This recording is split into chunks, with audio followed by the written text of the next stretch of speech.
देखो दोस्तों, मैं आज आपको पढ़ाने जा रहा हूँ सिंपल प्रेजेंट टेंस का पार्ट 3। अब तक मैंने आपको पार्ट 1 और पार्ट 2 पढ़ाया और ये पार्ट 3 अगर आपको सही मायने में अंडरस्टैंड करना है, समझना है, तो आपको पार्ट 1 और पार्ट 2 देखना पड़ेगा। और दोस्तों, हम इस टेंस को सिंपल प्रेजेंट टेंस या प्रेजेंट इनडेफिनिट टेंस बोलते हैं। बहुत से लोग प्रश्न पूछते हैं, सर इसको इनडेफिनिट टेंस क्यों बोलते हैं? क्योंकि जिसको बाल की खाल उतारना है उसके लिए जवाब देना जरूरी है।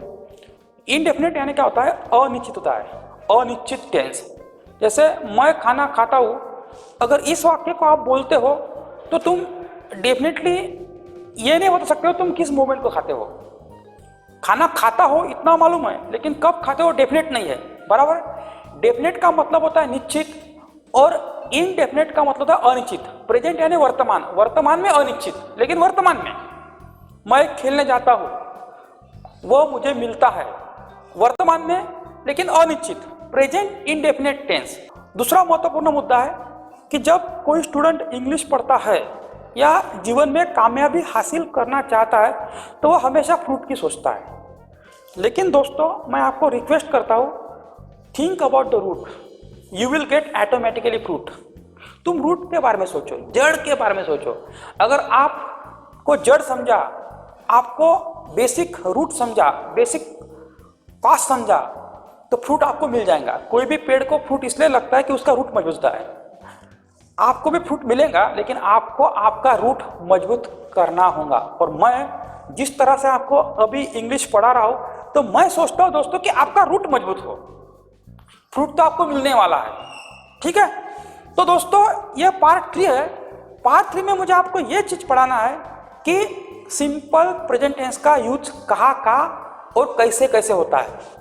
तो situational use of simple present tense मैं आपको पढ़ा रहा हूं। दोस्तों, जब हम सिंपल प्रेजेंट टेंस में बातें करते हैं तो जो वाक्य यूनिवर्सल ट्रूथ होते हैं, जागतिक सत्य, शाश्वत सत्य बोलते हैं उसको, या तुम्हारे जीवन के सिद्धांत, किसी के जीवन के सिद्धांत, प्रिंसिपल बोलते हैं। जीवन की परमानेंट एक्टिविटीज, हमेशा की कृति क्रिया, प्रोवर्ब, एडिज, डिक्टम, सेइंग, सुविचार, थॉट्स, ये कैसे होते हैं?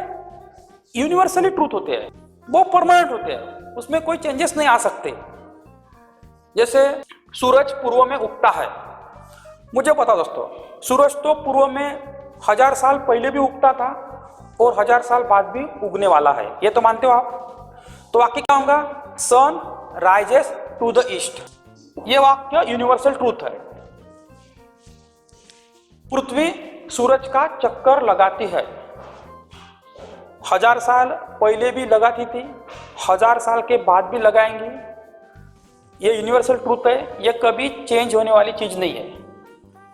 तो वाक्य कैसा होगा? पृथ्वी सूर्य का चक्कर लगाती है। पृथ्वी एक अर्थ है और अर्थ जो है यूनिक है, इसलिए द अर्थ आएगा यहाँ, द अर्थ मूव्स। तुम इसको शब्द लिख सकते हो रिवॉल्व्स, यानी चक्कर लगाना, रिवॉल्यूशन, प्रदक्षिणा। या तीसरा वर्ड रोटेट, रोटेट्स होगा, वो यूनिक वर्ड है वो, पृथ्वी, इसलिए द अर्थ आया। जो चीज होती है डेफिनेट, यूनिक, उसके लिए द आर्टिकल आता है। The earth rotates, revolves around the sun, perfect word होगा या रिवॉल्व्स, चक्कर लगाना, अराउंड यानी इर्द गिर्द, द सन। ठीक है, ये वाक्य यूनिवर्सल ट्रूथ है।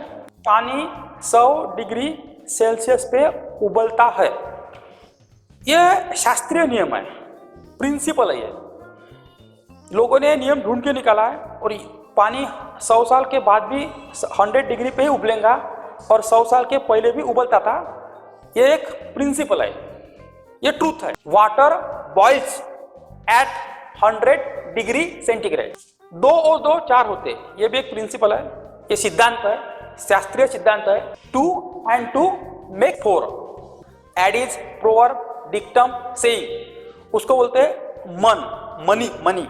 अच्छे शरीर में अच्छे विचार रहते हैं, healthy mind lives in healthy body. तुम्हारा जो माइंड हेल्दी जो है वो तुम्हारी अगर बॉडी हेल्दी है तो विचार भी आपको हेल्दी आएंगे। एक प्रोवर्ब है, एडिज है, ठीक है। तो इस तरह के वाक्य जो है हमेशा सिंपल प्रेजेंट टेंस में आते हैं।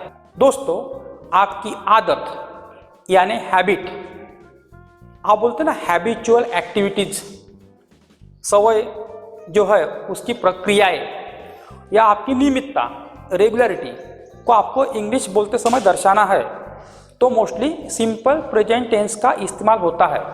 जैसे मेरी आदत है, मैं सुबह जल्दी उठता हूँ, तो I get up early in the morning, यानी जल्दी उठना ये मेरी क्या है, आदत है, ठीक है। या गेटअप वर्ड आया है, सो के उठने के लिए शब्द वेकअप है, याद रखो। अगर आपको सो के उठना है तो वेकअप, नींद खुली तो वेकअप। लेकिन आप बेड में से उठे, यानी आपकी नींद खुली लेकिन आप बेड पर ही पड़े रहे, कुछ समय के बाद आप बेड से उठ रहे हो, उसको गेटअप वर्ड है, समझा ना। वेकअप यानी सो के उठना, नींद खुलना, और गेटअप यानी तैयारी के लिए बेड से उठना। वह अक्सर देर से आता है, उसके देर से आना क्या है, आदत है। तो क्या होगा, he often comes late, he often comes late, ये भी उसकी आदत है। मेरी माँ मंदिर जाती है, ये मेरी माँ की क्या है, नियमितता है, रेगुलरिटी है कि वह हमेशा मंदिर जाती है। तो क्या होगा, माय मदर, ये थर्ड पर्सन सिंगुलर है, गोस टू टेम्पल, वे हमेशा सोमवार को आते हैं। They often, sorry, they always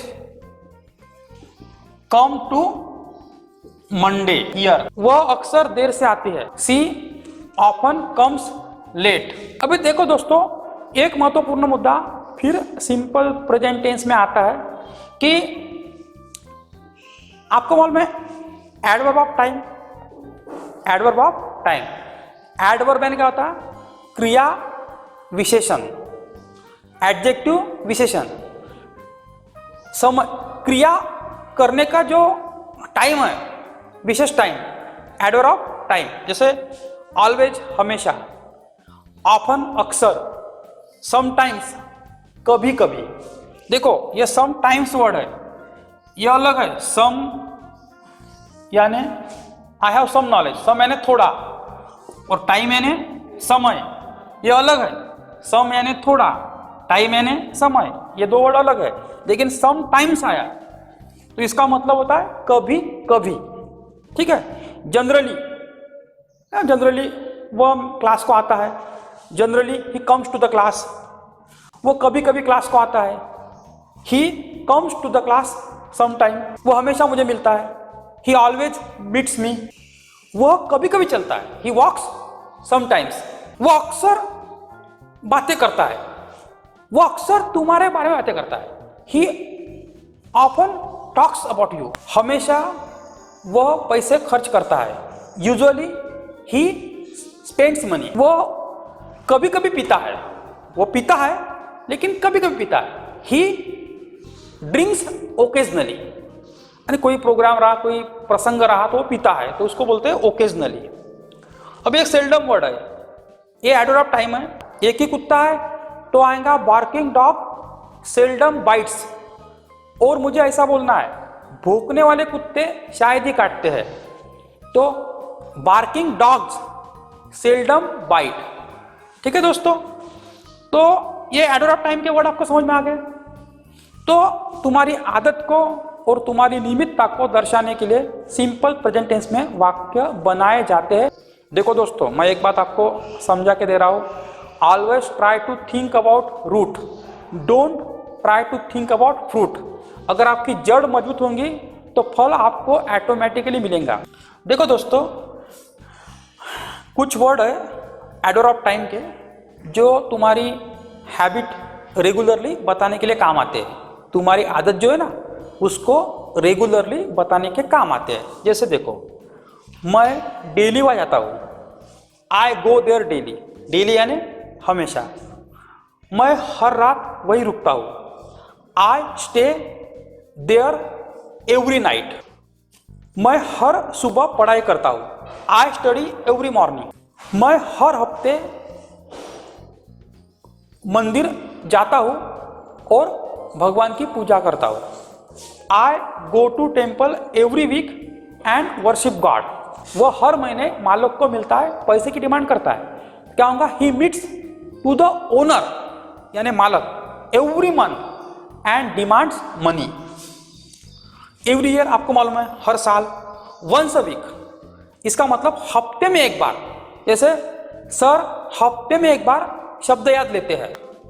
sir takes word memorisation part once a week. वह दिन में एक बार खाना खाता है। तो क्या होगा? He eats once a day. Once a month महीने में एक बार। ट्वाइस अ डे दिन में 2 बार। सीता दिन में 2 बार चाय पीती है। You want to speak in English, how will you speak in English? Sita takes tea twice a day.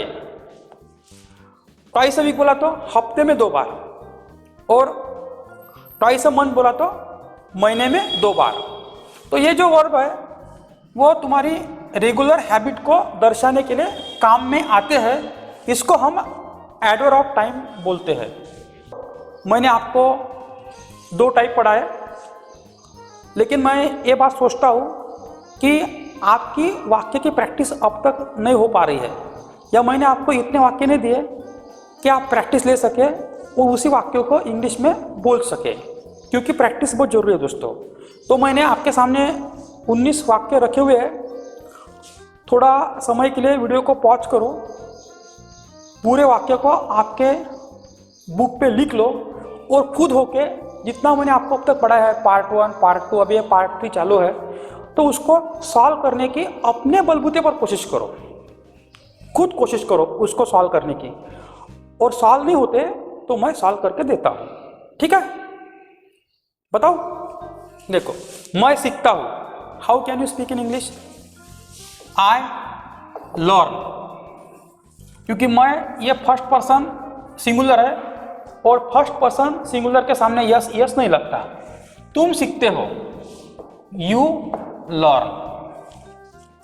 तुम दोनों कूदते हो, तुम दोनों कूदते हो, तुम दोनों कूदते हैं। Both of you jump. आप प्रयास करते हो, यू ट्राई। आप तुम के लिए यू आता है, यू ट्राई। वे चिल्लाते हैं, दे शाउट। अब दे जो को थर्ड पर्सन प्लूरल है, इसलिए उसके सामने वर्ब को यस नहीं लगा। पंछी उड़ते हैं, पंछी ज्यादा है, बर्ड्स आएगा, बर्ड्स फ्लाई, क्योंकि पंछी मोर देन 1 है। मुझे यह पसंद है, आई लाइक दिस। उन्हें यह समझता है, दे अंडरस्टैंड दिस। अंडरस्टैंड का मतलब होता है समझना, यह यानी दिस। मछलियां तैरती है, तो मछलियां प्लूरल है तो यह आएगा फिशेस। फिशेस स्विम, स्विम यानी तैरना। वे दोष देते हैं, वे यानी दे थर्ड पर्सन प्लूरल है। दे ब्लेम, ब्लेम यानी दोष देना। उधर जगह एडजस्ट नहीं हो रही, इसलिए मैं आपको ये वाक्य इधर सॉल्व करके दे रहा हूं। वह प्रवेश करता है, वह यानी ही एंटर्स आएगा, क्योंकि ही जो है वह थर्ड पर्सन सिंगुलर है। प्रवेश करना का शब्द है एंटर। वह जीतता है, ही विंस। विंस यानी ही थर्ड पर्सन सिंगुलर है, विन यानी जीतना। वह सब्जी बेचता है, ही सेल्स वेजिटेबल। वेजिटेबल यानी सब्जी। वह बोलने से पहले सोचता है, ही थिंक्स बिफोर टॉकिंग। कुछ लोग खाने के लिए जीते हैं, यानी उनका एक ही मकसद है, मुझे 2 टाइम की रोटी मिलनी चाहिए, तरक्की करना, बड़ा आदमी बनना, उसके लिए कोई मैटर नहीं रखता। तो आप कैसे बोलेंगे? कुछ लोग खाने के लिए जीते हैं, तो क्या होंगे? कुछ लोग पे शब्द कौन सा है? Some people eat to live, यानी कुछ लोग खाने के लिए जीते हैं। अगर मुझे ऐसा बोलना है, कुछ लोग जीने के लिए खाते हैं, तो क्या होगा? Some people live to eat. जीने के लिए खाते हैं। मैं वही करता हूं जो मैं सीखता हूं। कैसा होगा? आई डू व्हाट आई लर्न। मैं वही करता हूं, आई डू, जो मैं लर्न करता हूं, what I learn. I do what I learn. वे स्वागत करते हैं, दे वेलकम। वेलकम यानी स्वागत करना। वो जल्दी करता है, वह थर्ड पर्सन सिंगुलर है, ही हरी जाएगा या हरी यानी जल्दी करना। लोग हंसते हैं, पीपल लाफ। तो दोस्तों ये सिंपल प्रेजेंट टेंस का पार्ट 3 है। इसका तुम स्क्रीनशॉट भी ले सकते हो। देखो दोस्तों, मैंने आपको इसके पहले 19 वाक्य की प्रैक्टिस दिया, आपने ट्राई किया, शायद आपने अच्छे वाक्य बनाए होंगे और मैंने आपको उसका आंसर भी दिया, सॉल्व करके बताया। लेकिन हम सिंपल ही वाक्य इंग्लिश में नहीं बोलते हैं, हम क्वेश्चन फॉर्म में इंग्लिश में बोलते हैं और हमारे अलग अलग तरह के प्रश्न होते हैं। जैसे आपको इंग्लिश में बोलना है, आप कब कब खेलने के लिए आते हो, कौन सा वर्ड है? कब कब है, हाउ ऑफन आएगा, नहीं मालूम तो लिख लो, how often do you come to play. अगर ये वाक्य ऐसा होता, आप खेलने के लिए आते हो, तो वाक्य होता था यू कम टू प्ले। आप खेलने नहीं आते हो, you do not come to play. आप खेलने आते हो क्या, do you come to play. अब वाक्य बना, आप कब कब खेलने के लिए आते हो, कब कब यानी how often do you come to play. वाक्य do you come to play वैसा ही है, सिर्फ कब कब के लिए हाउ ऑफन हमने ऐड किया। तो तुम्हें याद क्या करना है, हाउ ऑफन यानी कब कब। आप कब कब खेलने के लिए आते हो, how often do you come to play, या how often do you come for playing, ऐसा लिख सकते हो। समझा आपको? वो इसे प्यार करता है, किसे, whom does he love। whom does he love, वह किसे प्यार करता है। whom does he love, वह सीता से प्यार करता है। he loves सीता, वह सीता से प्यार नहीं करता है। he does not love Sita. क्या वो सीता से प्यार करता है, does he love सीता, वह किसे प्यार करता है। whom does he love। Sita कब तक ऑफिस में रहेंगी, कब तक, कौन सा वर्ड होगा, कब तक कहता, until when। until when does Sita stay in office, until when does Sita stay in office। जैसे राजू कहाँ जाता है, कौन सा वर्ड है कहाँ के लिए, where all does Raju go। Raju गांव जाता है, Raju goes to village. Raju गांव नहीं जाता है, Raju does not go to village.